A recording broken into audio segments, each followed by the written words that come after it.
Viewers, आज हम तैयारी कर रहे हैं कक्षा 11वीं की हिंदी विषय की त्रैमासिक एग्जाम की। और वो प्रश्न आज हम तैयार करेंगे जिससे कि आपको एग्जाम में बहुत आसानी हो जाएगी। ये प्रश्न एग्जाम में आने की पूरी संभावना है। तो शुरू करते हैं। हम शुरुआत कर रहे हैं कवि परिचय से, जो कि एग्जाम में आते ही हैं। और इसमें सबसे महत्वपूर्ण हम करेंगे कबीरदास। तो इसका प्रश्न लिखा हुआ आता है, कबीरदास का जीवन परिचय या कवि परिचय लिखिए।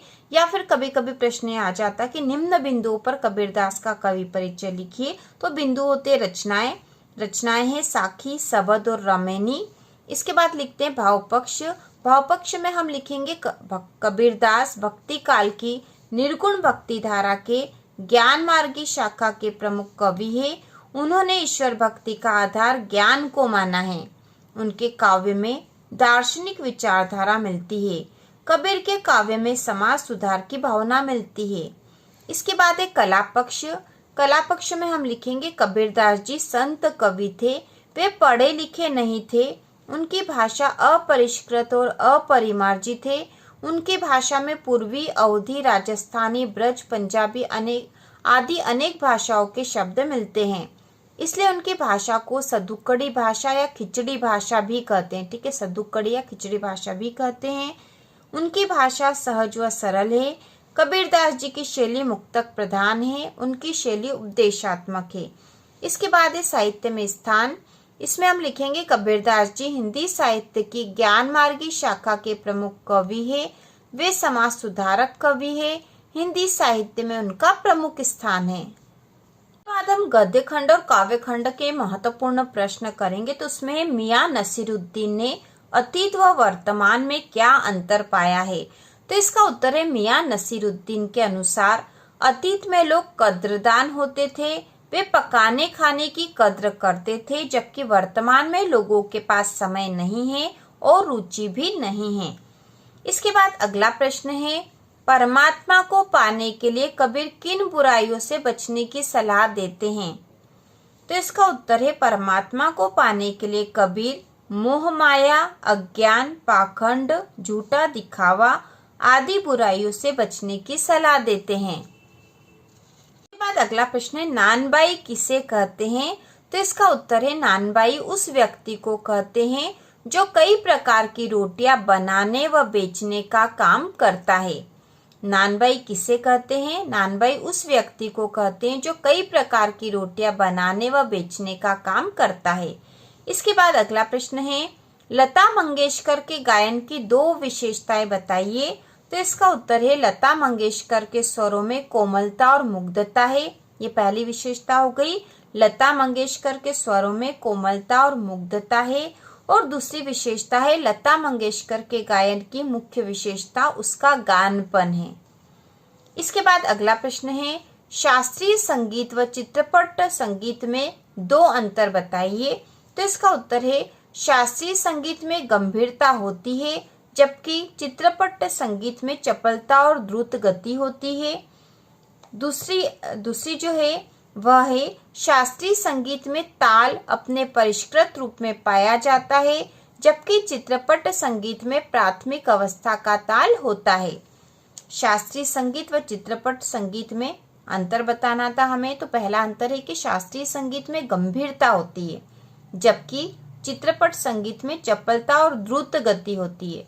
दूसरा अंतर है शास्त्रीय संगीत में ताल अपने परिष्कृत रूप में पाया जाता है, जबकि चित्रपट संगीत में प्राथमिक अवस्था का ताल होता है। इसके बाद अगला प्रश्न है, मीरा कृष्ण की उपासना किस रूप में करती है। तो इसका उत्तर है मीरा अपने आराध्य श्री कृष्ण की उपासना पति रूप में करती है।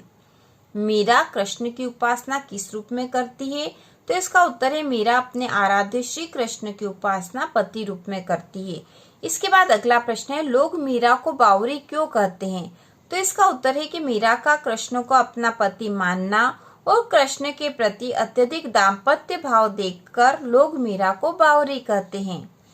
इसके बाद अगला जो प्रश्न है वह है अभिव्यक्ति और माध्यम से जनसंचार के आधुनिक माध्यम कौन कौन से हैं।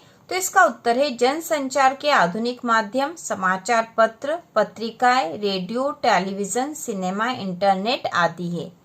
जनसंचार के आधुनिक माध्यम समाचार पत्र, पत्रिकाएं, रेडियो, टेलीविजन, सिनेमा, इंटरनेट आदि है। बाद अगला प्रश्न है जनसंचार के प्रमुख कार्य लिखिए।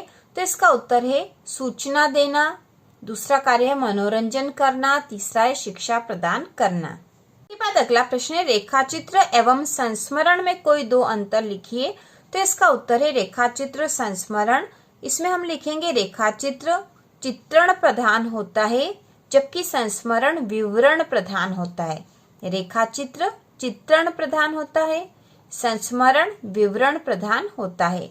दूसरा अंतर है रेखाचित्र में लेखक तटस्थ रहता है, जबकि संस्मरण में लेखक तटस्थ हो यह आवश्यक नहीं है। तो इस प्रकार ये दो अंतर बहुत ही आसान है।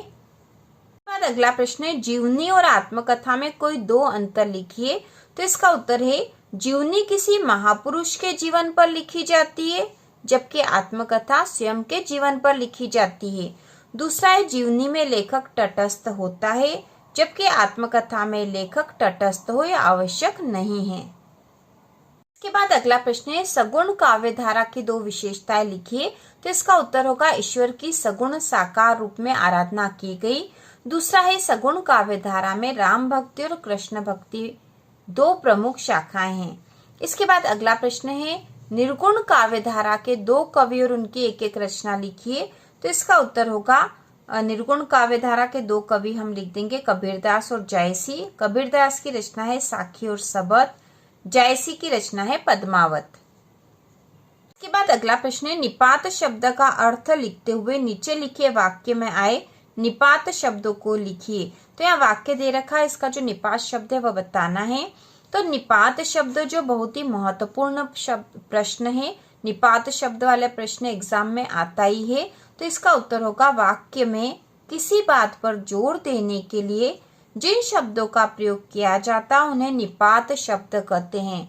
वाक्य में किसी बात पर जोर देने के लिए जिन शब्दों का प्रयोग किया जाता है उन्हें निपात शब्द कहते हैं। तो निपात शब्द बताना था, तो वाक्य है निर्बल ही धन की ओर झुकता है, निर्बल ही धन की ओर झुकता है।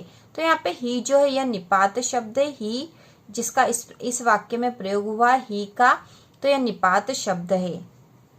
जो हम प्रार्थना पत्र तैयार करेंगे एग्जाम के लिए वेरी इंपॉर्टेंट, 100% आने की संभावना है।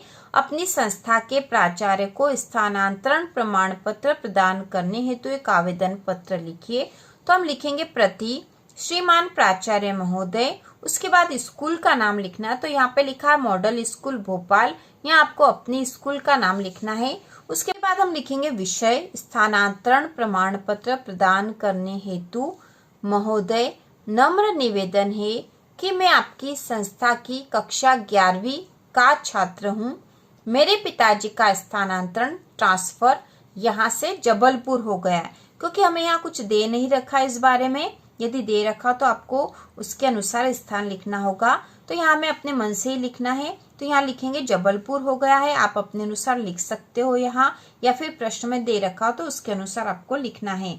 मैं भी उनके साथ जाऊंगा व आगे की पढ़ाई वहीं से करूंगा, अतः कृपया मुझे स्थानांतरण प्रमाण पत्र प्रदान करने की कृपा करें।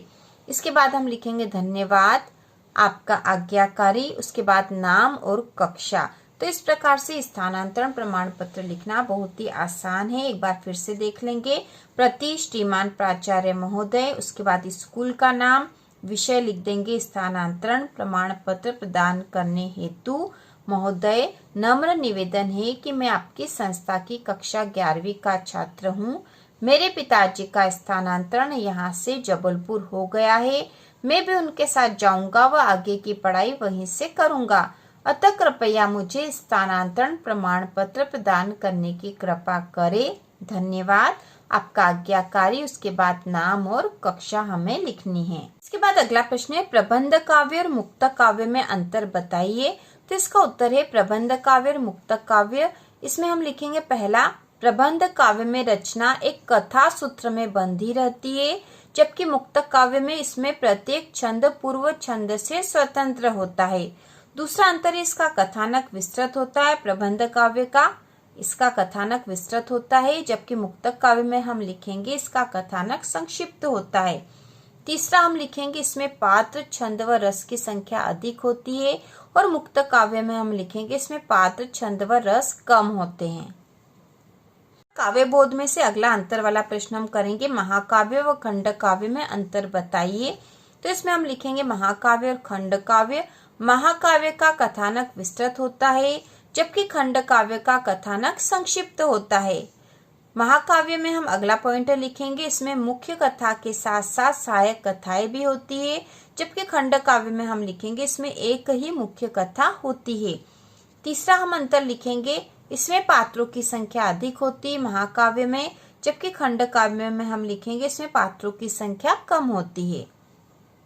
बाद अगला प्रश्न हम तैयार करेंगे, स्थायी भाव व संचारी भाव में अंतर बताइए। तो स्थायी भाव में हम लिखेंगे सहृदय के हृदय में स्थायी रूप से रहने वाले भाव को स्थायी भाव कहते हैं, जबकि संचारी भाव में हम लिखेंगे सहृदय के हृदय में पानी के बुलबुले की तरह बनने और बिगड़ने वाले भाव को संचारी भाव कहते हैं।